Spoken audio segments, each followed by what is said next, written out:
네, 안녕하십니까. 나의 근육 사용 설명서 평생교육원 교장으로 있는 강진우입니다. 저희가 지금 여러분들 이제 운동학이라는 그 중에서도 운동학의 소위 말하는 결정적인 지식 그 두 가지 개념인 키네마틱스라고 하는 움직임의 결과라고 하는 운동 형상학과 그 결과를 만드는 원인이라고 하는 카이네틱스라고 하는 운동 역학에 대해서 진행을 하고 있습니다. 그래서 상당히 지금 오랜 시간 동안 조금 진행이 되고 있죠. 좀 죄송한 마음 좀 없지 않아 가지고 있고요. 하지만 여러분들이 제가 앞쪽에서 운동학에 대한 결정적인 지식이다라고 표현을 드린 것처럼 이 결정적인 지식은 정말 중요하고 이 지식들이 아마 여러분들의 필드에서 정말 가지가 터지고 여러분들만의 경험치들이 쌓이면서 여러분들 필드에서 제가 지속적으로 이야기 드렸던 고객과의 서비스 접점에서 여러분들만의 워딩들을 가지고 아마 풀어나갈 수 있을 거다라고 확신을 갖고 있고 그에 대한 가장 기초적이면서 결정적인 지식이 조금 많은 시간이지만 진행되고 있다는 점 꼭 한번 여러분들 놓치지 마시고 생각을 해주셨으면 좋겠습니다. 저희가 이제 저번 시간까지 운동 역학에 대한 부분들을 이야기를 하면서 점탄성 그리고 점탄성의 점탄성이라는 개념을 내 몸 안으로 들어오게 되면 우리가 크립이라는 현상, 그 다음에 스트레스 릴렉세이션이라는 현상들을 진행을 하고 이야기를 해왔습니다. 그리고 우리가 운동역학 앞쪽에서 정의됐던 그 힘, 이 힘이 어떻게 토크로 활용이 되는지를 지금 진행을 하고 있다라고 생각을 해주시면 되겠습니다. 그래서 저번 시간 마지막 부분에 이제 슬라이드 내용이 될 것 같고요. 다시 한번 짚어본다면 결국 토크라고 하는 건 오케이, 회전 운동을 시키는 원인이다 라고 이야기를 할 수 있을 거고 그때 그 회전 운동이 예를 들면 시상면에서 기존 자세, 해부학적인 자세에서 시상면에서 여러분들 보시는 것처럼 예를 들면 오목유팔 관절에서 회전 운동이 일어났다 라고 한다면 결국 운동 역학 관점에서는 토크가 0이 아닌 거죠. 무슨 얘기인지 이해되시죠? 그래서 시상면에서 이렇게 움직임의 결과라고 하는 오목유팔 관절에서 시상면에서 굽힘 펴이라고 하는 이런 회전 운동을 만들려면 움직임의 결과가 일어났잖아요. 회전 운동이 결국 원인이 필요하겠죠. 그때 그 원인, 회전 운동의 원인을 토크라고 한다. 그때 그 토크는 결국 힘 곱하기 힘과 축과의 수직거리의 곱으로 표현할 수 있다라고 이야기를 드렸습니다. 그러면서 이제 마지막 단락에 가서 시상면에서 회전 운동이 일어나려면 결국 역학적인 관점에서 힘은 어떤 운동면에서 주어져야 될까요? 라고 이야기를 드렸죠. 그 시상면에 힘이 존재를 해야 되고 그리고 그때 존재하는 시상면의 그 힘은 어디를 지나면 안 되죠? 회전 운동의 축을 지나면 안 되겠죠. 왜 그렇죠? 회전 운동의 축을 지나게 되면 소위 말하는 힘과 축과의 수직거리라고 하는 모멘트 팔이 0이 되잖아요. 무슨 얘기인지 이해가 되시겠죠? 그래서 힘이 아무리 크더라도 모멘트 팔이 0이게 되면 토크는 역학적으로 0이 된다. 토크가 0이라는 상황은 결국 회전 운동이 일어나지 않는 거다라고 이야기를 할 수 있다라고 이야기를 드렸고 마지막 부분에 가서 결국 그러면 이 힘과 토크라고 하는 결국 움직임의 결과를 만들어내는 원인이라고 하는 힘과 토크라는 이 개념이 내 몸 안으로 그러면 어떻게 들어올 건가? 라고 하면서 이제 이런 예로 이야기를 좀 드렸습니다. 보시는 것처럼 이 덤벨은 여러분들이 얘는 이제 위에서 내려다본 그림이긴 하지만 예를 들면 이런 얘기죠. 여러분들 팔굽관절의 굽힘과 펴이라는 회전 운동은 시상면에서만 일어나나요? 그렇지 않을 수 있죠. 예를 들면 제가 기준 자세를 이렇게 바꿔버리게 되면 지금 제 팔굽관절 굽힘 펴이 일어나고 있죠. 이때 이 회전 운동은 여러분들 아시는 것처럼 수평면, 가로면에서 일어나고 있죠. 무슨 얘기인지 이해되시죠? 그때 그 가로면에서 일어나는 이 회전 운동의 축은 우리가 앞쪽에서 배운 운동면과 수직하게 존재할 것이다. 그러니까 이런 축을 가지고 회전 운동이 일어나고 있는 거죠. 그런 관점으로 생각을 한다면 위에서 내려다 본다면 결국 어떤 덤벨을 두고 있다고 가정을 한다면 이 덤벨이 소위 말하는 중력 방향의 힘을 받을 것이고 그때 가로면의 회전 운동의 축과 이렇게 수직거리를 갖죠. 무슨 얘기 이해되시죠? 그러니까 결국 토크가 발생을 하겠죠. 그래서 예를 들면 여러분들 위에서 본 그림입니다. 이런 자세라고 한다면 덤벨을 들고 있음으로 해서 여러분들의 팔굽관절이 편되려고 하는 상황이 벌어지겠죠. 무슨 얘기 이해되시죠? 또 하나는 똑같은 덤벨을 들고 있는데 관절이 지금 앞쪽 왼쪽 그림은 팔굽관절을 기준해서 본 거고, 지금 오른쪽 그림 같은 경우에는 여기 보시면 소위 말하는 오목이팔 관절의 관점에서도 또 적용해 볼 수 있겠죠. 얘가 예를 들면 이렇게 되려고 한다. 그리고 오목이팔 관절의 가로면의 회전 운동의 축 기준으로 이 덤벨이 또 힘과 축과의 수직거리라고 하는 모멘트 파를 갖겠죠. 예. 그래서 다른 관절 차지하더라도 여러분들이 이 기준 자세에서 이런 덤벨을 들고 있다면 여러분들의 팔굽관절과 여러분들의 오목이팔 관절에 결국 토크가 이 덤벨에 의해서 만들어질 수 있다는 거죠. 회전 운동을 시킬 수 있다는 거죠. 그러면 여러분들은 이 상황에 대해서 이제 이걸 극복하고 내가 예를 들면 올라갈 거냐, 아니면 내려오더라도 좀 천천히 내려올 거냐, 빨리 올라갈 거냐, 뭐 이런 상황들을 우리 몸으로 갖고 와서 결국 힘과 토크라는 개념을 가지고 여러분들이 좀 활용을 할 수 있는 걸로 가게 됩니다. 그래서 구체적인 예들은 우리가 2장에서 관절에 대해서 거기서 제가 다시 또 반복을 하게 될 거고, 3장 뼈대 근육의 우리가 안정자, 3장 뼈대 근육에서도 다시 한번 이 개념을 물고 들어갈 거고, 궁극적으로 여러분들 갖고 있는 교재의 4장 생체역학적인 원리라는 개념에서 또 다시 한번 짚어보면서 가져갈 개념이기 때문에 여러분들이 꼭 잘 기억을 해 두시면 되겠습니다. 그래서 이런 부분들로 우리가 힘과 토크라는 것들을 가져갈 수 있다라고 생각을 해주시면 되고, 저번 강의에서 제가 간략하게 넘어갔던 슬라이드가 앞쪽에 조금 존재를 합니다. 그 중 하나가 우리가 벡터라고 한다면 여러분들 소위 말하는 크기와 방향을 갖고 있는 거죠. 크기만 갖고 있는 건 뭐 속력. 그 예를 들면 어떤 할머님이 오셔가지고 저한테 길을 물어봅니다. 할머님이 뭐 담배 가게를 물어보시는 건 좀 그렇지만 어쨌든 할머님이 저한테 제가 있는 곳에 와서 할머님이 저한테 여기 담배 가게가 어디 있냐라고 한다면, 제가 만약에 할머님한테 이런 답을 드린다면 10m 가시면 됩니다 라는 답을 드린다면, 이 할머니는 표현이 그렇지만 지금 저한테 물어본 이 점을 기준으로 해서 10m 방향이 없죠. 그러니까 뭐 이쪽으로 동서남북으로, 표현이 그렇지만 뭐 저기 하늘이나 땅으로 꺼지는 상황은 좀 제외를 하고 동서남북으로 할머니는 10m를 다 이동을 하셔야 될 겁니다. 여러분들 뭐 스타크래프트 뭐 해보셔서 알겠지만 몇 시냐, 뭐 3시냐, 5시냐, 7시냐 뭐 이런 식의 소위 말하는 정보 전달들을 하고 소통을 하시지 않습니까? 스타크래프트, 죄송합니다. 너무 오래전 게임이라서 여러분들 좀 모두 뭐 배그라고 이야기를 드려야 될까요? 이런 의미들을 갖고 있는 거예요. 그래서 크기만 갖고는 우리가 정보를 전달하기가 조금 한계가 있을 수 있죠. 그래서 우리가 방향이라는 것까지 언급을 해서 이야기를 한다는 거죠. 이렇게 크기와 방향을 다 포함하고 있는 개념이 그 유명한 벡터라는 겁니다. 그래서 여러분들 힘도 벡터죠. 크기만 있는 게 아니고 방향을 갖고 있는 거죠. 가속도도 벡터라고 이야기를 드렸죠. 그래서 우리가 저 앞쪽에서 운동 역학 처음 시작할 때 소위 말하는 가속도의 법칙, 질량을 갖고 있는 물체에 힘이 가해지게 되면 가속한다. 그때 그 가속이 F는 MA 이야기입니다. 그때 그 가속한다는 의미가 이야기 드렸지만 결국 방향과 크기에 대해서 생각을 하는 거거든요. 속력이 줄어들 수도 있고 반대로 속력이 빨라질 수도 있는 거죠. 이거 다 가속하는 거잖아요. 그리고 속력의 변화가 없더라도 방향이 바뀔 수도 있는 거죠. 그걸 제가 저번 시간에 대관람차를 예를 가지고 여러분들한테 아마 이야기를 드렸을 겁니다. 대관람차의 속력은 일정하게 가죠. 대관람차가 뭐 막 뭐 위치 에너지, 운동 에너지, 이 자연 현상을 고려해서 막 이렇게 가진 않잖아요.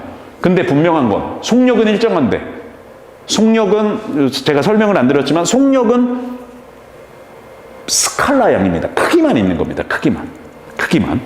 그래서 이렇게 속력이 일정하고 방향이 바뀌더라도 여러분들이 알고 계시는 가속도의 법칙을 사용할 수 있는 거예요. 힘이 가해지게 되면 속력은 일정하더라도 방향이 바뀔 수 있다는 거죠.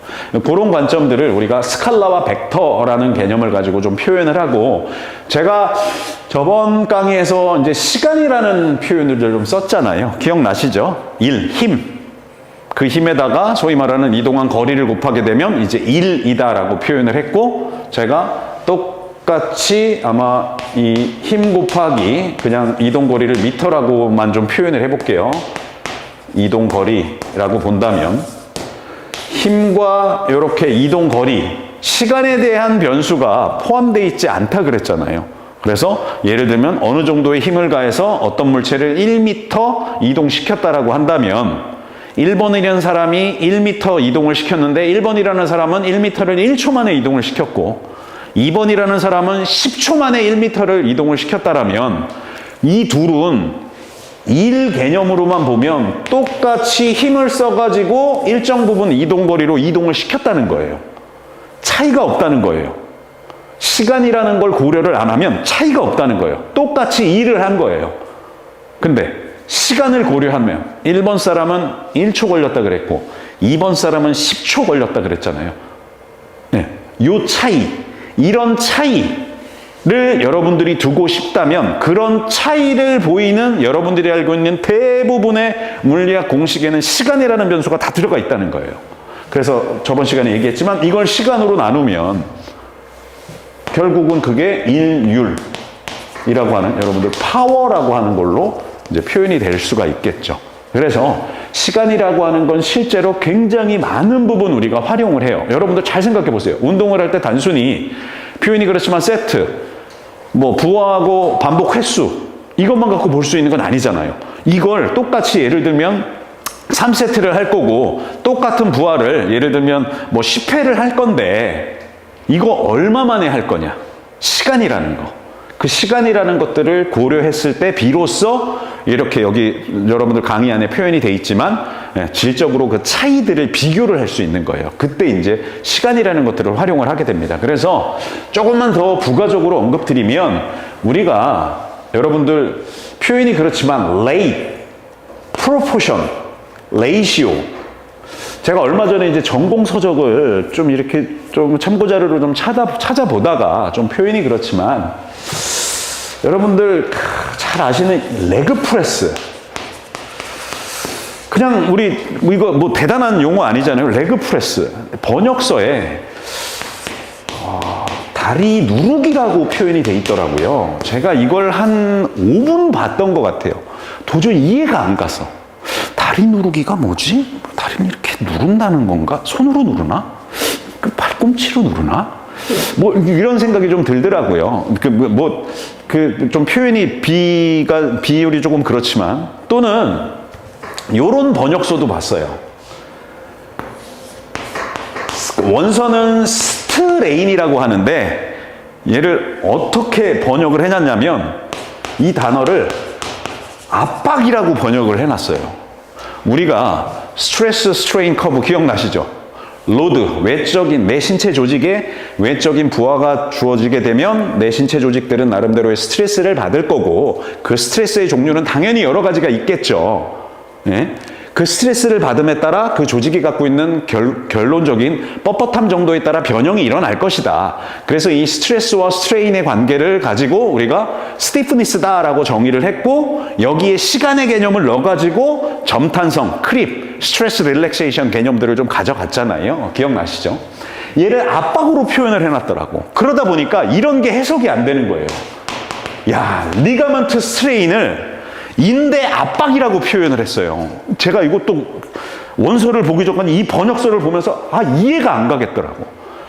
그러니까 이 워딩이 없다고. 이걸 번역을 한 거예요. 번역서는 인대 압박이래요. 야, 내가 이게 도저히 여러분들 지금 네이버에 한번 검색해 보세요. 스트레인. 그럼 정말 압박이라는 의미도 있어요. 그 뜻이 있어요. 압박으로 표현이 돼 있는 거예요. 그러니까 이게 해석이 안 돼. 차라리 이렇게 표현을 해놨다면 예를 들면 여러분들 바스투스 머슬이 힘 발생해가지고 예를 들면 무릎 관절에 열린 운동 형상학적 사슬 관점에서 이렇게 무릎 펴이 일어났다라고 한다면 여러분들 아시겠지만 전방 십자인대 ACL이 당연히 당겨질 거고 변형이 일어나겠죠. 늘어나겠죠. 이런 의미를 표현한 거거든요. 리가먼트 스트레인. 그래서 표현이 그렇지만 햄스트링과 같이 수축할 때와 소위 바스투스 머슬, 열린 운동 형상학적 사슬에서 이 움직임 결과 만드는 원인들 이런 이야기를 하고 있는데 이걸 그냥 인대 압박이라고만 얘기를 하니까 제가 그 번역서 갖고는 해석을 못하고 이게 지금 뭔 얘기를 하고 있는 건가? 인대 압박, 이게 와닿지가 않더라고요. 이제 뭐 이런 표현들인 것 같은데, 그래서 저는 이제 그런 표현을 씁니다. 이게 조금 번역서가 뭐 잘된 책도 있고 뭐 그래요. 그러긴 하는데 이 번역을 뭐 그럴 리는 없겠지만 뭐 역자분들이 뭐 구글 번역기 뭐 팝하고 돌려가지고 이렇게 하시진 않으셨겠죠. 뭐 초벌 번역을 그렇게 할 수는 있으나 그래도 이해를 하고 있다면, 적어도 개념을 이해하고 있다면 인대 압박이라는 표현을 쓰진 아닐까요? 저만 그렇게 생각하나요? 그런 생각이 좀 많이 들더라고요. 이 이야기를 왜 이야기를 드리냐면, 여러분들이 혹시 원서나 또는 관련돼 있는 뭐 예를 들면 인체와 관련돼 있는 어떤 문헌들을 쭉 보시다 보면 원서가 뭐 또 원서는 또다 그러면 영어인가요? 이러시면 제가 좀 할 말은 없으나 그냥 표현이 그냥 우리가 험한 공통 용어, 어떤 대륙을 가서라도 좀 표현될 수 있는 걸, 제가 뭐 정치적인 색깔이 있는 건 아닙니다. 영어라고 가정을 한다면 영어에 이런 표현이 나와요. rate, proportion, ratio.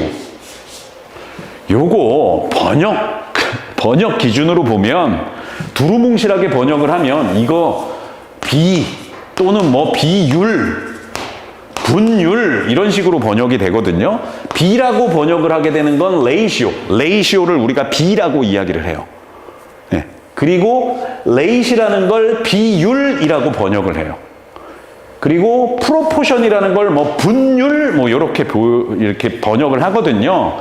얘네가 뭔가 느낌상 비슷한 것 같지만 개념이 전혀 달라요.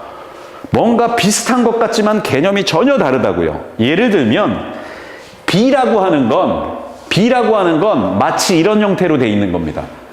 B분의 A.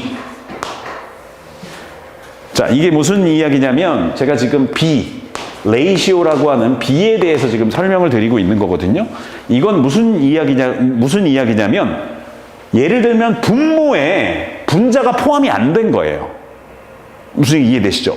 분모에 분자가 포함이 안 돼 있는 거라고요. 그래서 예를 들면 성비, 남자 대 여자 이런 표현 쓰잖아요. 이렇게 개념적으로 분모에 분자가 포함되지 않는 그런 비를 또는 뭐 비율 이런 표현을 하고자 한다면 요 레이시오라고 표현을 해요. 그래서 예를 들면 뭐 머슬 액티비티, 바스투스 머슬과 바스투스 머슬과 햄스트링 머슬의 레이시오, 뭐 표면에 있는 근육과 심부 근육의 레이시오, 또는 오목이팔 관절의 움직임의 결과값과, 무슨 이해되시죠? 오목이팔 관절의 움직임의 결과값과 뭐 예를 들면 등뼈의 움직임의 결과값, 요런 비, 그때 레이시오 쓰는 거예요. 그땐 분모에 분자가 포함이 안 돼 있는 개념이에요. 이게 B라고 하는 레이시오예요. 그러면 우리가 소위 레이시라고 하는 요건 이제 대부분 비율 정도로 번역을 하거든요. 비율이라고 하는 건 조금 센스 있는 분들은 오케이, B가 분모에 분자가 포함이 안 돼 있다고 했으니까 저 사람 요건 포함이 됐겠네. 맞아요. 그런 거거든요. 얘는 포함이 되어져 있어요. 분모에 분자가 포함이 되어 있는 개념이에요. 그래서 예를 들면 이 A, B 경우를 쓴다면 얘는 예를 들면 이런 개념입니다. A 플러스 B분의 A 이런 표현 쓰는 거예요. 여기다 이제 퍼센트로 이야기를 한다면 요거 곱하기 100을 하면 이제 퍼센트가 되거든요. 여러분들 이제 확률 이야기할 때 또 이럴 때 몇 퍼센트다 뭐 이런 표현 쓰잖아요. 퍼센트 이야기할 때 곱하기 100을 하게 되면 이제 소위 말하는 이렇게 분모에 분자가 포함되어 있다면 이게 비율이라고 이야기를 해요. 농도 이런 것도 마찬가지죠. 우리가 여러분들 농도라고 하는 건 소위 말하는 거기에 녹아져 있는 전체 물의 양분에 거기 녹아져 있는, 예를 들면 어떤 물에 A 물질과 B 물질과 C 물질이 섞여 있다면 그 전체 양분의 A 곱하기 100을 하게 되면 그 물에 있는 A 물질의 농도가 얼마냐라고 우리가 이야기를 할 수 있는 거죠. 이런 개념이 레이시라고 하는 비율이에요. 분명히 분모에 분자가 포함되어져 있는 개념이에요. 그리고 곱하기 100을 하면 아까 이야기 드렸지만 퍼센트로 표현을 할 수 있다. 왜냐하면 분모에 분자가 포함이 되어 있기 때문에 몇 퍼센트냐라고 이야기를 할 수 있는 거죠.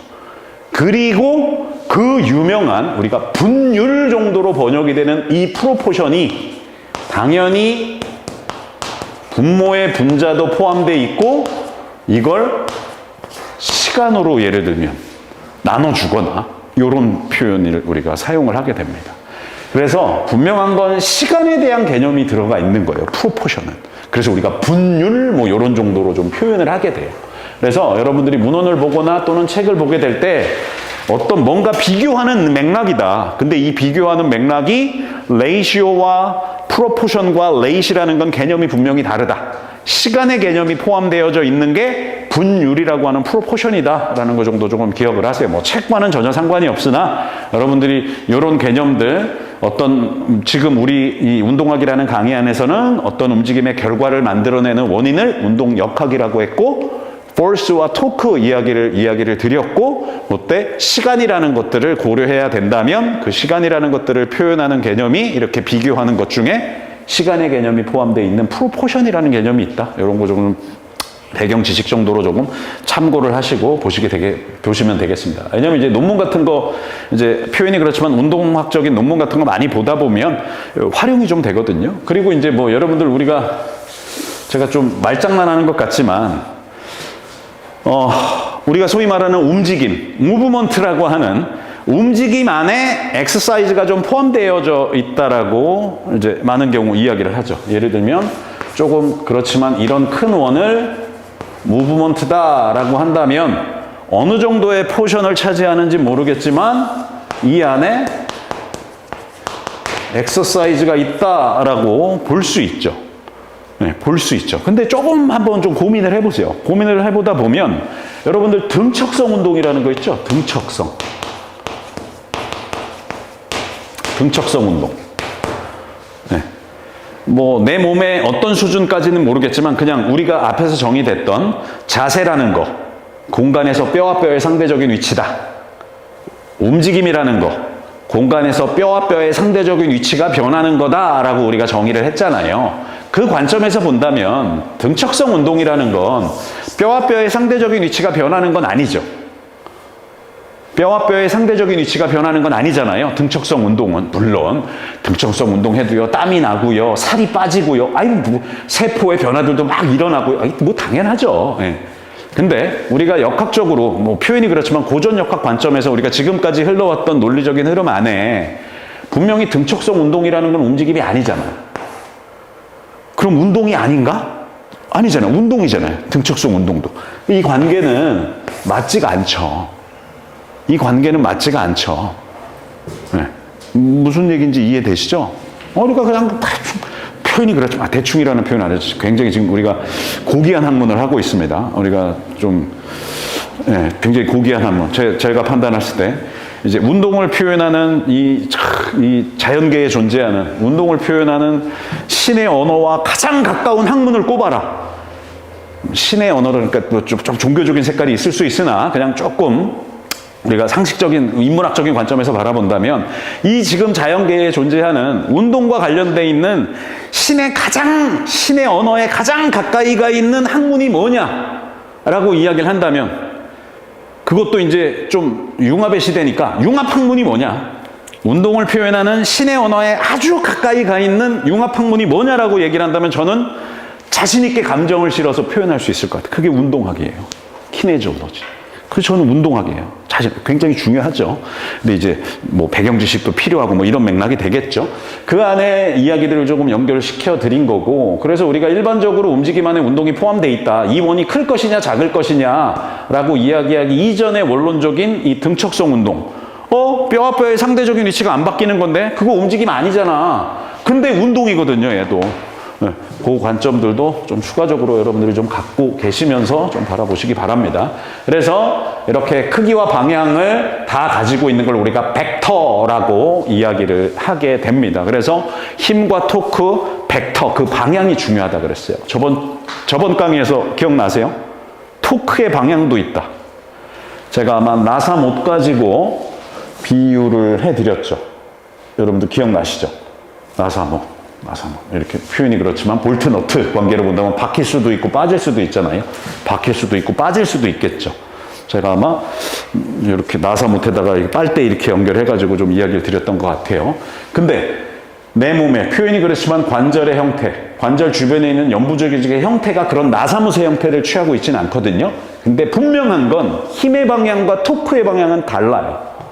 힘의 방향과 토크의 방향은 분명히 달라요. 역학적으로.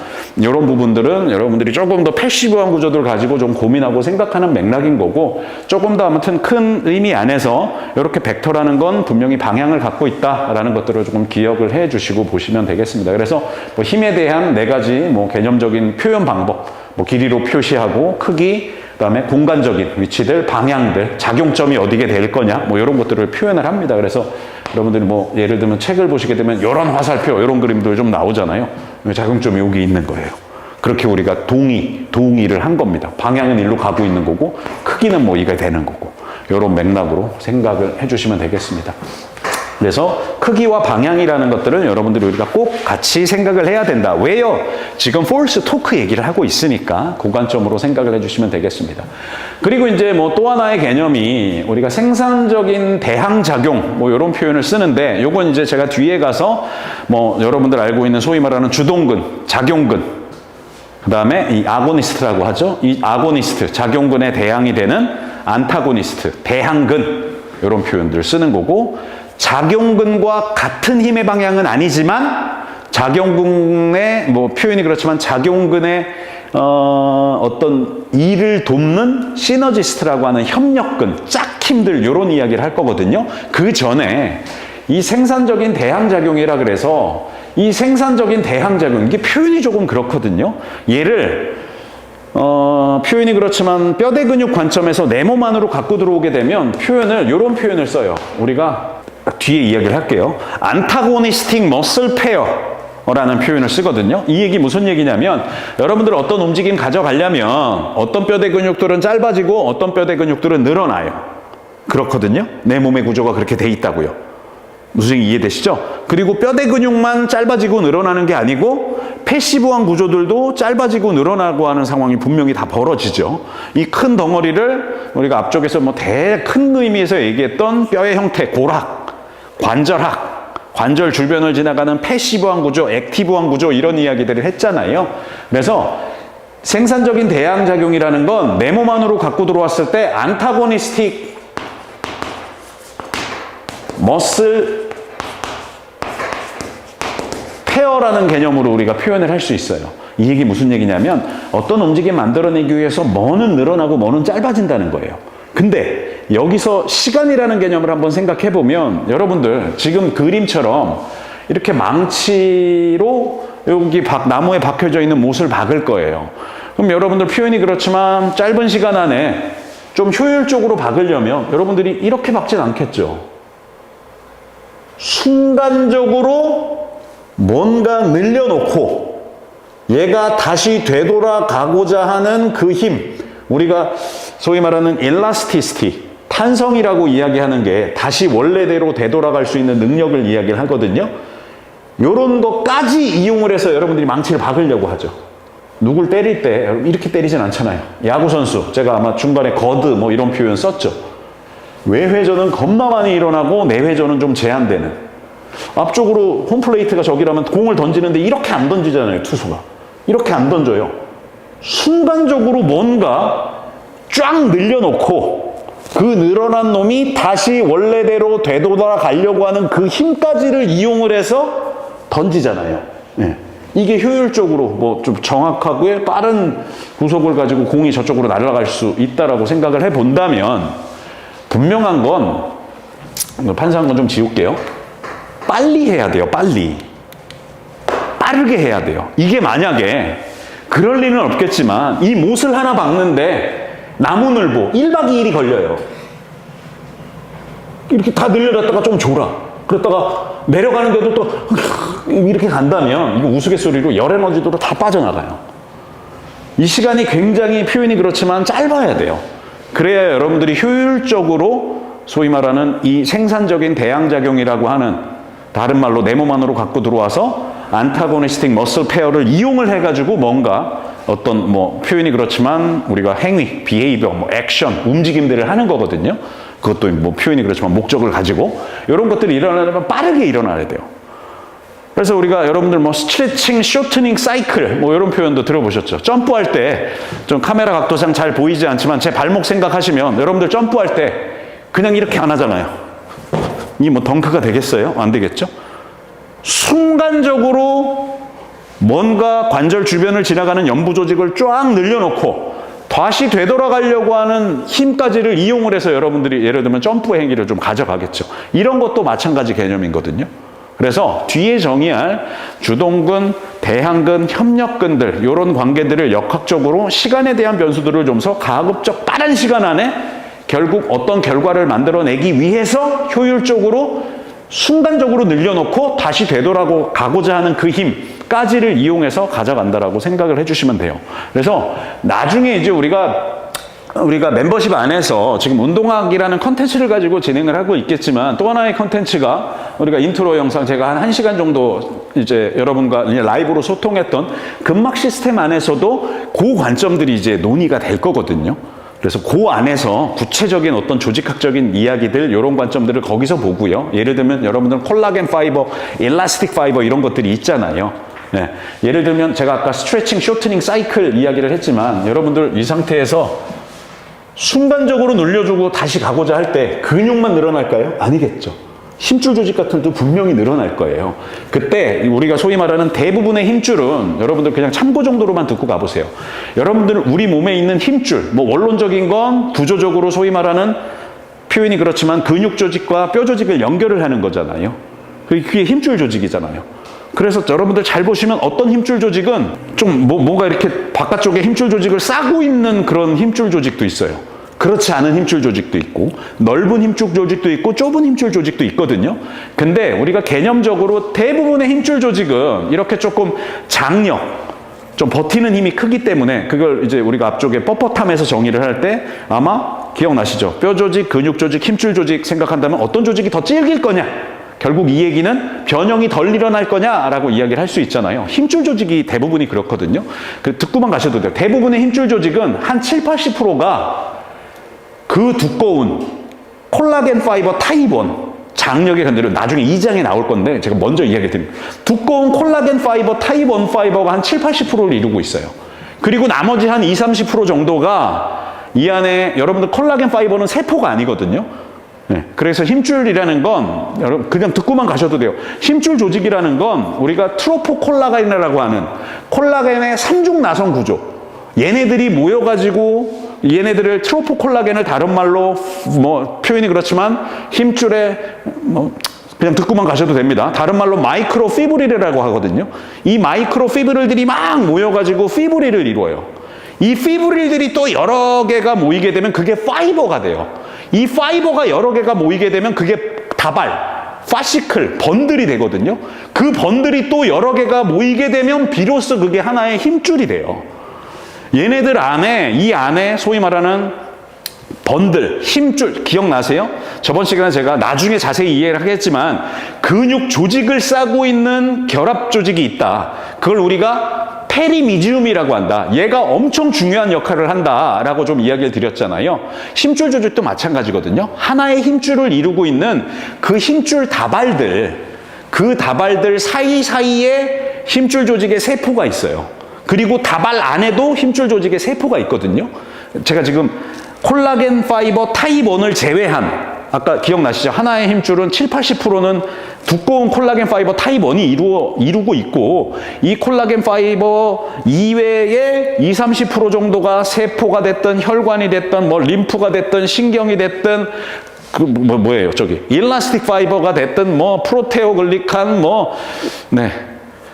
그 개그라고 하는 뭐 등등등 이런 게 있어요. 그런 게 다 그게 조직의 구조거든요. 원론적인 그런 것들이 다 있어요. 그래서 얘네들이 어떤 기능을 수행하냐에 따라서 상대적으로 힘줄 조직이 변형이 좀 잘 일어나는 힘줄 조직이 있고 그렇지 않은 힘줄 조직이 있어요. 그리고 컴프레션 스트를 잘 견디는 힘줄 조직이 있고 상대적으로 그렇지 않은 힘줄 조직이 있거든요. 그래서 이런 것들이 뭐 다 관련이 돼 있어요. 여기서도 마찬가지예요. 그래서 여러분들이 중요한 건 제가 지금 이 생산적인 대항작용이라는 의미에서 시간이라는 변수를 여러분들이 꼭 고려를 해야 돼요. 이거 그냥 존슨이 하라 그래서 그냥 따라하고 뭐 이런 개념이 아니라고요. 시간이라는 개념을 고려하셔서 이 생산적인 대항작용 내 몸 안으로 갖고 들어와서 근육 입장에서 안타고니스틱 머슬 페어라는 개념이 있다. 오케이. 내가 순간적으로 빠르게 늘려줘서 탄성 에너지, 다시 되돌아가고자 하는 에너지까지를 이용을 해서 뭔가 아웃풋을 하는구나 라고 생각을 해주시면 되겠습니다. 그래서 나중에 이제 이 콜라겐 파이버와 일라스틱 파이버 굉장히 중요한 역할을 합니다. 그래서 저 앞쪽에 혹시 기억나세요? 기본적인 우리 몸의 조직의 구조, 기능은 어디에 담겨져 있다 그랬죠? 제가 유전적인 정보에 담겨져 있다라는 이야기를 드렸습니다. 그래서 여러분들 당장은 와닿지 않겠지만 나중에 시간이 조금 더 지나게 되면 아마 여러분들의 고객이 지금은 그런 서비스가 없겠지만 여러분들 필드 내에서 저는 이런 유전적인 정보를 갖고 있어요. 제 유전자의 특성은 이거예요! 라고 가지고 아마 여러분들 표현이 그렇지만 센터나 샵에 오는 상황이 분명히 올 거예요. 내가 갖고 있는 유전 정보는 이거라고요. 내가 유전병이 걸리지 않는 이상 내 유전 정보가 바뀌지는 않아요. 네, 그런 맥락들의 연결고리. 그러면 고객 입장에서 이런 거 궁금하지 않을까요? 아빠의 유전 정보는 이래. 엄마의 유전 정보는 이래. 똑같으면 안 되니까. 아빠의 유전 정보는 이래. 엄마의 유전 정보는 이래. 둘이 결혼해서 당연히 두 분의 정자와 난자가 만나가지고 수정란에 의해서 자기 자식의 유전 정보가 있겠죠. 달라요, 다. 무슨 이해되세요? 다를 수밖에 없지. 왜? 자식의 유전 정보는 아빠 23개, 엄마 23개 받은 거니까. 이런 유전 정보를 갖고 올 거예요. 그런 게 갖고 왔을 때, 이 사람의 소위 말하는 예를 들면 움직임과 관련돼 있는 유전 정보를 여러분들이 어떻게 해석을 해서 똑같은 머신, 똑같은 웨이트, 똑같은 바벨, 똑같은 덤벨을 하더라도 이런 특성을 좀 갖고 갑시다라는 이런 상황들이 아마 고객의 서비스 10회, 20회, 30회, 50회, 100회 안에서 녹여 들어갈 수 있다면 아마 그 고객 입장에서는 당연히 저기는 표현이 그렇지만 머신도 별로 없는 것 같고 표현이 그렇지만 시설도 좀 이런데 나는 저길 가야 되겠어. 나는 꼭 저 선생님을 만나야 되겠어. 라는 상황들이 분명히 만들어질 거예요. 그래서 이런 것들도 좀 고민하고 고려하는 것들 좀 필요합니다. 그래서 우리가 콜라겐 파이버나 일라스틱 파이버가 결국 조직 안에 있는 구조들이잖아요. 이런 섬유소들이 굉장히 중요한 역할들을 수행을 해요. 그래서 그거는 나중에 더 가서 시간 할애를 하고 좀 이야기를 하도록 하겠습니다. 그래서 이제 앞에 이야기했던 이런 힘과 축가의 수직거리 모멘텀의 토크다라고 이야기를 했던 거죠. 그리고 여러분들이 고려하셔야 되는 게 요 그림 갖고 제가 아마 설명을 하고 이야기를 하면서 여기서 이제 소위 말하는 외적인 토크는 당연히 내 몸 밖에서 외적인 힘 곱하기 그 외적인 힘과 회전 운동이 일어나는 축과의 수직거리의 곱이겠죠.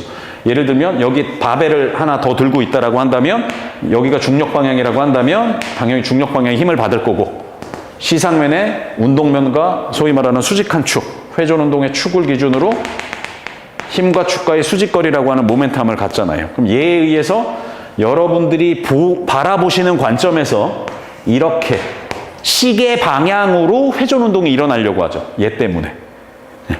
그리고 또 예를 들면 아래 팔의 전체적인 질량 중심이 여기 있다라고 한다면 얘 곱하기 중력 가속도의 힘을 또 받는 거죠. 그리고 회전 운동이 일어나는 축과의 수직거리가 또 존재를 하는 거고 또 얘에 의해서도 또 시계 방향으로 회전 운동이 일어나려고 하죠. 이런 소위 말하는 외적인 토크가 발생이 되는데 내가 움직임을 안 일어나겠대. 안 일어나게 하는 방법 저번 시간에 무수히 많잖아요. 그 중에 내 몸 안에 있는 예를 들면 이 바이셉스 위팔 두갈래근이라는 근육이 여러분들 저번에 이제 예를 들어서 설명을 했지만 어느 정도의 힘의 크기를 가지고 이 방향으로 힘 발생을 하게 되면 위팔 두갈래근도 팔굽관절의 소위 말하는 회전 운동의 축 기준으로 힘과 축과의 수직거리를 갖게 되니 결국 정적인 돌림 평형, 회전 운동이 안 일어나겠다라는 의미는 회전 운동이 안 일어난다는 의미는 다른 말로 토크가 0이라는 의미는 무슨 이해되시죠? 토크가 0이라는 의미는 내 신체 분절을 소위 말하는 외적인 힘에 의해서 회전 운동을 시키고자 하는 외적인 토크와 이 외적인 토크를 막는 반대 방향의 회전 운동을 시키려고 하는 내적인 토크가 같아버리면 이게 같아버리면 회전 운동 안 일어나겠죠. 제가 저번 시간에 숫자 몇 가지 예를 들어서 여러분들한테 이야기를 드렸잖아요. 네, 그 관점이라고 보시면 돼요. 그리고 기억나세요? 저번 시간에? 그리고 눈에 보이지 않는 또 하나의 힘도 여러분들이 생각을 해야 됩니다. 라고 이야기를 하면서 저번 시간에 아마 얘를 5라고 하고 얘를 10이라고 한다면 이라고 아마 이야기를 했던 것 같아요. 이 운동면에서 아래팔에 작용하는 힘이 전체 0이 안 돼요. 이쪽으로 힘이 더 세요. 근데 움직이면 안 일어나고 있는데 이거 어떻게 해야 돼요? 오케이. 반대 방향으로 부족한, 예를 들면 5 정도의 그 유명한 조인트 리액션 포스라는 게 이렇게 지금 내 관절로 지금 들어오고 있다라는 이야기를 드렸습니다. 그래서 여러분들이 소위 말하는 등척성 운동을 하더라도 관절에 그 등척성 운동에 관련되어 있는 뼈대 근육이 힘 발생을 분명히 하고 있는데 회전 운동은 안 일어나고 있단 말이에요. 어떤 상황을 만들면 관절의 반작 영역은 점점 커지는 거죠. 점점 커지는 거죠. 움직이면 안 일어나고 있지만 이런 관점으로 여러분들이 녹여서 해석을 해야 된다라고 이야기를 드렸습니다. 네, 여기까지 우리가 소위 말하는 그러니까 힘 그리고 토크로 연결시켜서 지금 가고 있다라고 생각을 해주시면 될 것 같습니다. 네, 그렇게 조금 진행이 되고 있고요. 네, 그래서 요 예를 토크, 모멘트 그냥 비슷한 의미다라고 생각을 해주시면 돼요. 일단 쉽게 생각하실 거면 이걸 몇 가지 숫자를 좀 예를 가지고 일단 내 몸 밖에서 조금 몇 가지 예를 드려볼게요. 예를 들면 어떤 이런 크랭크를 가지고 얘가 이 방향으로 여기 소위 말하는 질량 30kg짜리의 뭐 크랭크 30kg로 누른다는 이야기예요. 이렇게 30 정도로 누르게 되면 그때 힘은 아마 30 곱하기 단위 생략할게요. 9.8m/s 제곱의 힘이 이렇게 가해지는 거죠. 무슨 얘기 이해되시죠? 굳이 뭐 영어를 해석을 안 하셔도 됩니다. 질량 30kg으로 요 지점에다 누를 거란 이야기예요. 그러면 그때의 힘은 F는 MA, 질량 곱하기 중력 가속도 하게 되면 그때 힘을 계산할 수 있잖아요. 그럼 여기에 예를 들면 30 곱하기 9.8m/s 제곱하면 뭐 단위 생략할게요. 뉴턴. 1뉴턴 기억나세요? 1kg을 1m/s 제곱으로 가속하는 그때 필요한 힘을 우리가 1뉴턴이다라고 이야기를 하거든요. 아무튼 이 정도의 힘을 누르게 되고 크랭크의 길이를 재봤더니 여기서부터 여기까지 크랭크의 길이가 170mm래요. 이거 우리가 표현이 그렇지만 미터로換算을 하면 굳이 단위는 신경 안 쓰셔도 돼요. 미터로 환산하게 되면 이게 17cm잖아요. 왜요? 라고 물어보면 제가 여기서 지금 설명드릴 수는 없고 170mm라는 건 17cm잖아요. 그 17cm는 0.17m가 되잖아요. 이제 이 0.17m예요. 그러면 토크를 어떻게 계산했죠? 힘 곱하기 힘과 축과의 수직거리라고 하는 모멘트 암의 곱이다라고 얘기를 했잖아요. 그러면 예를 들면 이때 이 샤프트에 어느 정도의 토크가 걸리냐라고 본다면 당연히 이때 이 방향으로 힘 30 곱하기 9.8m/s 제곱의 힘 이거 몇이라고요? 293N이 가해지게 되고 힘과 축과의 수직거리를 갖죠. 그때 이 크랭크의 길이죠. 만약에 얘가 이 124.3N의 힘, 다른 말로 30kg의 질량을 여길 누르지 않고 여기를 눌러도 얘는 결론적인 이야기지만 이렇게 쪼여지죠. 근데 여러분들 상식적으로 알잖아요. 여기를 누를 때보다 여기를 누르는 게 훨씬 더 잘 쪼여지죠. 무슨 얘기인지 아르키메데스 원리, 뭐 지구를 나한테 엄청 단단한 부러지지 않는 지렛대를 갖다 줘라. 엄청 긴 난 지구도 들어 올릴 수 있다. 뭐 이런 표현들 쓰잖아요. 자, 어쨌든 요런 이야기예요. 그때 그래서 힘 곱하기 힘과 축과의 수직거리 요거 문제의 조건에서 0.17m가 주어졌으니 이거 두 개 곱하게 되면 그때 토크가 나오게 되겠죠. 50.03Nm라는 토크를 가지고 얘는 시계 방향으로 이렇게 회전 운동 되려고 하겠다라는 것들을 생각할 수 있죠. 충분히. 그 정도는 우리가 계산으로 생각할 수 있잖아요. 네. 그리고 혹시라도 이런 조건인데 여러분들이 예를 들면 내가 미안하지만 질량 30kg으로 못 눌러. 예를 들면 얘가 쪼여지려면 50이라는 토크가 필요하대. 이렇게 회전 운동 예를 들면 1초 만에 이만큼 올라면 50이라는 토크가 필요하대. 근데 미안하지만 내가 30kg 질량으로 여기를 못 눌러. 나는 10kg의 질량밖에 없어. 그럼 여러분들 상식적으로 어떻게 할 거예요? 얘를 길게 하겠죠. 얘를 길게 해가지고 좀 더 먼 지점에 가가지고 부족한 힘이지만 누르려고 하겠죠. 그러면 얘가 길어지니까 예를 들면 여기는 이제 이거 10으로 누르게 되면 이게 소위 말하는 이걸 D라고 하면 2배로 갔다 그러면 이렇게 길어지게 만들고 누르잖아요. 소위 말하는 지렛대를 길게 하는 거예요. 할 수 있다면, 환경적으로 할 수 있다면 모멘트 팔의 길이를 점점 길게 가져갈수록 동일한 토크를 내기 위한 힘이 점점 줄어들게 되겠죠. 이런 상황들이 만들어져요. 그래서 굳이 역학적으로 개념적으로 예를 들어서 표현을 한다면 내 몸 밖에서 우리가 이런 식의 경험들을 가지고 여러분들이 좀 생각을 해볼 수가 있겠죠. 네. 그리고 두 번째는 앞에서 봤지만 우리가 소위 말하는 돌림 평형 이렇게 이야기했던 거. 예를 들면 이런 지렛대 표현이 그렇지만 여러분 시소로 생각하셔도 좋아요. 이런 지렛대가 있다면 여러분들이 느낌으로 다 알 거예요. 자, 전제 조건 어떤 힘을 가하더라도 이 지렛대가 부러지지 않는다. 이 시소가 부러지지 않고 축이 망가지거나 짜부러들지 않는다라고 가정을 한다면 이런 시소한테 요 정도 떨어진 지점에다 수직 방향으로 5뉴턴, 질량은 계산해 보면 알겠죠?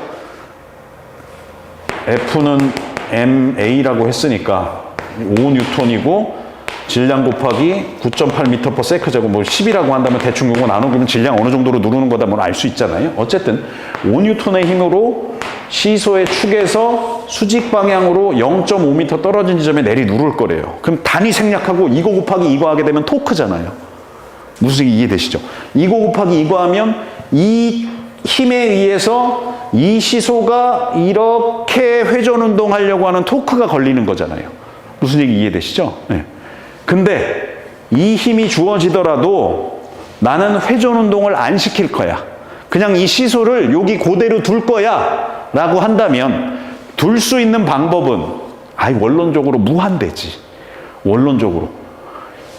어떤 외적인 힘이 가해졌는데 얘를 안 움직이게 할 거야. 원인은 무한대지. 무한대. 원론적으로. 예를 들면 여기 5뉴턴 눌렀으니까 내가 반대로 5뉴턴으로 쳐 눌러줘도 될 거고, 아니면 이 축과 같은 데서 밑에서 여기서 더 큰 힘으로 이렇게 올려줘도 회전 운동은 안 일어날 거잖아요. 아니면 이 축에 가한 힘과 반대쪽에 가가지고 같은 방향으로 눌러줘도 회전 운동 안 일어날 거잖아요. 얘가 부러지지 않는 이상. 내 몸 밖에서 여러분들 시소, 그래서 그거 타는 거잖아요. 같이 누르는 거죠. 아니면 엄마가 아이 재밌게 하려고 거꾸로 받쳐들면서 억지로 올려주거나 내려주거나 이럴 수 있을 거고, 그런 상황인 거예요. 그래서 굳이 문제의 조건이 이렇게 주어진다면 이거 대충 감 오죠. 요 평형 상태를 유지하겠대. 5뉴턴 줄 거고 0.5m 떨어진 지점에도 5뉴턴을 줄 거래. 근데 평형 상태 유지하려고 축의 반대쪽에다가 얘 반 정도 거리, 0.25m 떨어진 거리에다가 몇 채 힘을 갖고 내리 눌러주게 되면 회전 운동이 안 일어날까요? 라는 이런 문제거든요. 상식적으로 5뉴턴보다 무조건 더 큰 힘을 써야지, 우리가. 앞쪽에서 저번 시간에 사실은 다 예산을 좀 해봤고, 당연히 10이겠지. 얘가 반만큼 줄어들었으니까 같은 방향으로 누르더라도 얘에 대해서 모멘탈이 반이 줄었으니까 더 큰 힘을 써야 되는 맥락으로 해석을 할 수가 있겠죠. 이런 관점으로 우리가 평형, 돌림 평형, 정적 돌림 평형이라는 것들을 좀 갖고 오는 거예요, 몸으로. 충분히 좀 이해하실 수가 있겠죠. 그러면 이제 궁극적인 건 이런 관계를 내 몸으로 갖고 오는 거란 말이에요, 이 관계를. 우리가 인트로 강의에서 제가 몇몇 힌트들이나 보여드리는 건 이야기를 드렸어요. 이거 뒤에 가서 지렛대로 이야기를 할 건데 이거 내 몸 안으로 갖고 들어오게 되면 미안하지만 이거 관절이라고 보면 이 뼈는 A뼈, 이 뼈는 B뼈라고 볼 수 있다. 그래서 A뼈는 가만히 있고 B뼈만 이렇게 움직여지는 상황도 벌어진다. 아니면 A뼈도 같이 움직여지는 상황도 벌어진다. 이런 표현들을 또 썼죠. 그런 것들을 조금 우리가 몸으로 갖고 올 때 좀 활용을 하는 겁니다. 그리고 하나만 더 예를 든다면 힘의 방향이 좀 바뀌는 상황이에요. 이 힘의 방향이 좀 바뀌는 상황은 조금 애매한 상황으로 가거든요. 힘의 방향이 바뀌는 거, 그 예가 이거예요. 자, 보시면 좀 표현이 그렇지만 앞에 봤던 1번 그림과 동일한 정도의 크랭크로 좀 생각을 하시면 돼요. 그래서 예를 들면 굳이 문제를 푼다라고 생각은 하지 마시고 그냥 여러분들이 내 몸 밖에서 여러분들이 관찰하고 또는 직접 경험해봤던 우리가 상식적으로 봤던 어떤 역학적인 상황을 조금 설명한다 정도로 생각하시면 돼요. 이런 기준 자세의 크랭크가 있대요. 그러면 아까 1번 토크의 예를 든다면 그래? 크랭크의 길이만큼의 이 방향으로 힘을 주게 되면 오케이. 힘과 축가의 수직거리. 크랭크의 길이 알려줘. 어느 정도 힘으로 누를 거야? 얼마 만에 토크가 발생이 되는 거야? 뭐 이런 것들을 해석을 할 수 있잖아요. 무슨 얘기 이해되시죠? 근데 표현이 그렇지만 이 기준 자세에서 크랭크에다가 요 방향으로 힘을 주는 게 아니고 힘의 방향이 예를 들면 지금 그림에서 보시는 것처럼 이 방향으로 힘을 준 거예요. 그러면 생각해 보세요. 이 방향으로 힘을 줬다면 이때 소위 말하는 힘과 회전 운동이 일어나는 축과의 수직거리는 이 거리가 아니지. 이건 수직거리가 아니잖아요. 여러분들 표현이 그렇지만 기억나세요? 둔각, 예각, 직각 이런 거 기억나세요? 둔각, 예각, 직각. 힌트를 드리면 둔각은 90도보다 큰 거예요. 예각은 90도보다 작은 거거든요. 생각해 보세요. 둔각과 예각과 직각이라는 게 개념이 있으려면 무슨 얘기 이해되시죠? 얘는 90도보다 큰 거야. 얘는 90도보다 작은 거야. 이런 둔각, 예각, 직각이다라는 개념이 있으려면 어떤 개념이 먼저 만들어져야 될까요? 정의를 해놔야 될까요? 어떤 개념이 먼저 정의가 돼야 둔각이나 예각이라는 개념이 정의가 될 수 있을까요? 당연히 직각이지. 직각이 정의가 돼야 예각이나 둔각이라는 것들을 정의를 할 수가 있지 않을까요? 표현이 그렇지만 우리의 어떤 수학의 역사, 우리가 지금 운동학을 하고 있지만 제가 융합학문이라고 얘기드렸잖아요. 이런 것들이 다 어떤 흐름이 있는 거죠. 예를 들면 여러분들 좀 표현이 그렇지만 예를 들면 이런 표현 써볼게요. 이게 사실은 좀 뭐 어려운 의미는 아니지만 그 유명한 유클리드의 기하학 원론에 나오는 그런 정의들을 제가 조금 예를 드리는 거거든요. 예를 들면 점과 점을 연결하는 걸 우리가 선분이라고 해요. 점과 점을 연결하는 거. 우리가 점이라는 거 하는 건 더 이상 쪼갤 수 없는 거. 그걸 점이라고 하거든요. 자, 점과 점을 연결하는 선분이라고 할게요. 그러면 여러분들이 그냥 생각해 보세요. 이 선분과 동일한 길이를 갖는 정삼각형을 한번 만들어 보세요. 이 선분과 동일한 길이를 갖는 정삼각형. 이게 뭐 그리면 되겠죠. 그런 방식 말고 나름대로 논리적으로 그걸 이제 이렇게 정의를 하는 거예요. 예를 들면 얘를 기준으로 하는 반지름이 같은 이것도 동글뱅이 잘 그려져야 되는데 잘 안 그려진 것 같아요. 이런 원을 하나 그려요. 여기서 이만큼의 반지름을 갖는 반지름이라는 게 이거 똑같게 되겠죠? 이런 원을 하나 그려요. 그리고 얘를 또 원의 중심으로 하는 요 반지름을 갖는 원을 또 하나 그려요. 그러면 얘도 얘와 같죠? 이 원의 반지름이잖아요. 이 원의 반지름이잖아요. 얘도 얘와 같죠? 제가 점과 점을 연결하는 게 선분이라 그랬잖아요. 제가 이런 과정을 제가 지금 왜 이야기를 드릴까요? 뭔가 우리가 여러분들이 운동을 하고 고객과의 서비스를 하는 것도 기억나시죠? 원론적인 어떤 움직임이라는 게 결국 시작 자세가 있고 끝 자세가 있을 것이다. 그리고 그 안에 분명히 그 과정이 존재를 한다. 라는 것들, 원론적인. 이것도 마치 내 몸 밖에서 점과 점을 연결하는 선분을 그려놓고 이 점에서 여기까지 반지름으로 하는 원을 그린 거고 상대적으로 이 점이 아니라 반대쪽 점에서 반지름으로 하는 원을 두 개를 그려놓고 요것도 반지름, 요것도 반지름, 요것도 반지름 되는 다 그렸네. 세 변이 같은 정사각형 다 그렸잖아요. 자, 왜 이런 이야기를 드리냐면 뭔가 두루뭉실하게 뭐가 이렇게 뚝 만들어지고 이런 개념이 아니에요. 분명히 다 과정이 있어요. 저는 이걸 표현이 그렇지만 조금 여러분들한테 조금 더 쉽게 내 몸 밖에서 여러분들이 관찰하고 경험적으로 알고 있던 걸 몇 가지 역학적인 용어, 그걸 굳이 지금 강의 안에서 표현한다면 force와 torque라는 개념을 가지고 여러분들이 이런 관계로 이해했던 걸 이걸 결국 몸 안으로 갖고 들어오자는 거거든요. 정의를 해놓고 그런 관점이라고 여러분들이 꼭 좀 기억을 해주시고, 너무 이렇게 조금 거부감 갖고 저 새끼 저 운동하는데 뭔 얘기하고 있는가 이렇게 생각하지 마시고, 이런 과정 뭐 맥락은 상관없어요. 이게 뭐 점이 뭐 쪼개서 그게 뭐 그거 어떻게 써먹을 건데 뭐 이렇게 생각하지 마시고, 이런 과정들이 분명히 존재한다라고 생각을 하시고, 몇 가지 굳이 역학적인 상황들이 벌어지더라도 여러분들이 조금 거부감 갖지 마시고, 제 이야기 왜 드리냐면 강의 앞쪽에서 제가 이런 표현 썼어요. 전문가들이 소위 말하는 이 운동학에서 정의한 키네마틱스와 카이네틱스라는 개념, 이 역학적인 개념이 처음에는 대단한 지식인 것 같고 뭔가 복잡한 것 같지만, 이게 어느 순간 고민하다 보면 여러분들이 반복적으로 영상 듣다 보면 이게 여러분들한테 상식으로 다가온다고.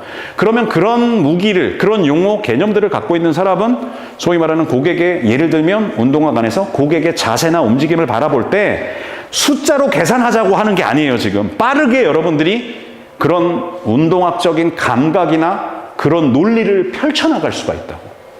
이런 개념을 갖고 있으면 운동학적인 감각이나 논리를 고객 앞에서 펼쳐나갈 수가 있다고요. 여기서 더 날아가시려면 뭐 종이장 뭐 탭 해가지고 펜으로 쫙 그려주시면 더 게임 끝나는 거지. 그걸 만약에 고객한테 이해까지 물론 고객한테 뭐 이런 얘기를 제가 하자는 게 아니에요. 그런 연결고리들까지 여러분들이 갖고 있다면 거의 이건 금상첨화죠. 거의 게임 끝이죠. 근데 그렇게 가기 위한 지금 어떤 과정들이다라고 여러분들이 좀 생각을 해 주신다면, 아마 정신 나갔다 그럴 거예요. 지금 야, 너 뉴만 나 유튜브 나근사설 멤버십에서 뉴만 운동학 공부하는데 야, 오늘 8시간째 지금 저 선생님 일장을 안 나가고 있어. 뭔가 계속 떠들고 있는데 야, 일장을 안 나간다? 이거 수업하는 거 맞냐? 교재로 보면 뭐 한 30페이지 이렇게 되는데 책만 읽어주고 있는 거 아니야 그냥? 그런 강의는 아니라는 거죠.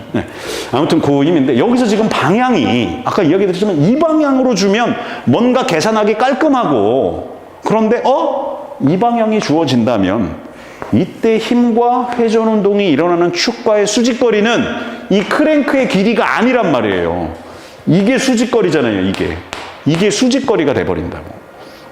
그래서 이때 우리가 삼각함수, 이게 또 뭐 삼각함수도 이게 얘도 똑같아요. 여기다가 이걸 X축, Y축이라고 생각해 주시고 얘를 반지름으로 이제 원을 그리는 거거든요. 1사분면, 2사분면, 3사분면, 4사분면. 여기가 왜 플러스고 여기는 왜 마이너스 플러스고 여기는 왜 마이너스 이것도 다 그 의미가 있어요. 그거 좀 넘어갈게요. 그 이야기를 관심 있는 분들은 뭐 댓글 남겨주세요. 그럼 제가 뭐 다음 영상 찍거나 라이브 할 때 한번 이런 의미를 갖고 있습니다. 이게 방위 각도를 가지고도 좌표를 표현할 수 있습니다라는 이런 표현을 쓸 건데 지금 그런 이야기를 하려고 하는 건 아니고, 그래서 우리가 앞쪽에서 결과적으로 이야기를 했던 직각삼각형 평면 관점에서 여러분들 평면이라는 것도 면이 쌓아지는 거거든요. 면은 결국 선분들이 겁나 있는 거고 그 선분들이 결국 점이 있는 거고, 이런 것들이 정의가 돼서 이야기가 되는 건데, 자, 이 평면 관점에서 어떤 사이각, 직각삼각형의 사이각을 세타라고 보면 여기는 90 세타죠. 당연하죠. 직각과 마주하는 변을 우리가 빗변이라고 이야기를 하고, 이 사이각과 끼어 있는 변을 우리가 밑변이라고 이야기를 하고, 얘를 높이라고 이야기를 해요. 이렇게 주어졌을 때 삼각함수는 얘 원로는 좌표를 표시하기 위해 만든 건데 그건 차지하고, 요 조건일 때 우리가 소위 말하는 사인 세타라고 하는 건 빗변분의 높이로 정의를 해요. 그리고 코사인 세타라고 하는 건 빗변분의 밑변으로 정의를 하게 돼요. 그러면 요 직각삼각형을 요대로 끌고 온다면, 요대로 만약에 갖고 온다면 뭐 요런 상황들을 여러분들이 좀 생각할 수가 있죠.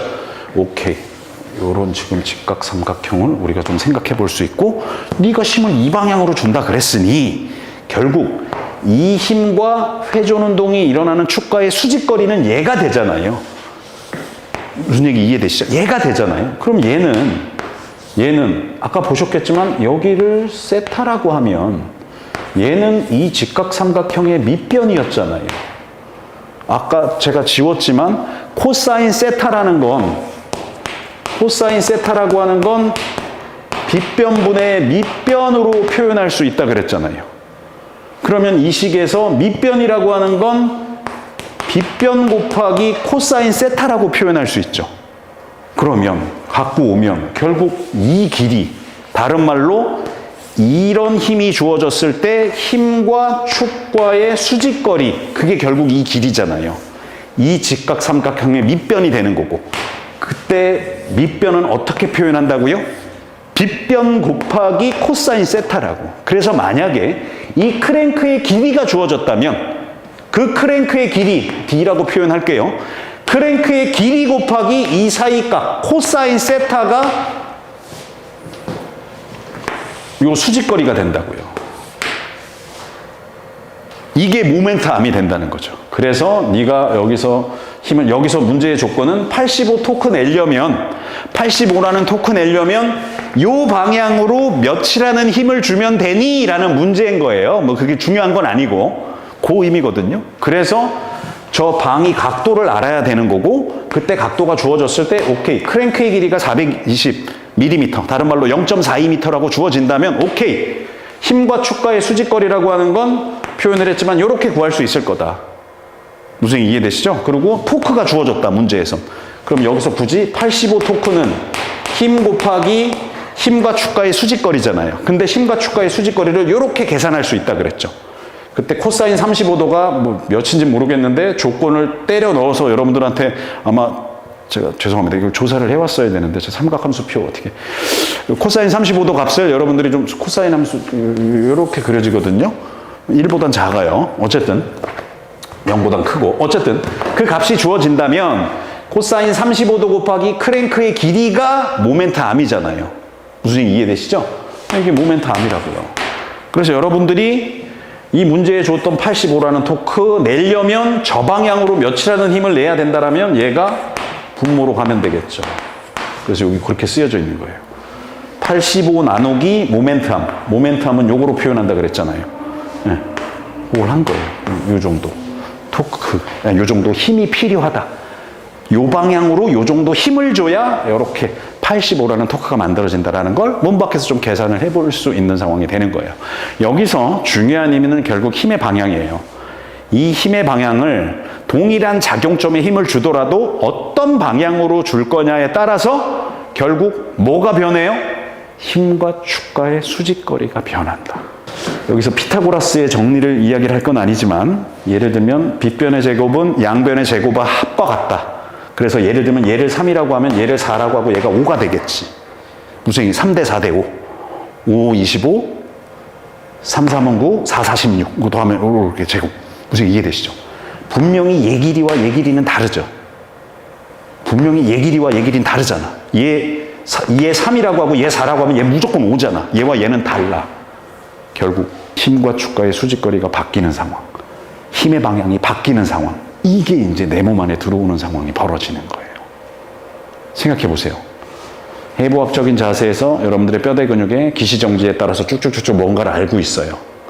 그리고 기억나시죠? 여러분들이 기준 자세가 해부학적인 자세가 아니고 변하게 되면 뭐도 바뀐다? 모멘트암의 길이도 바뀐다.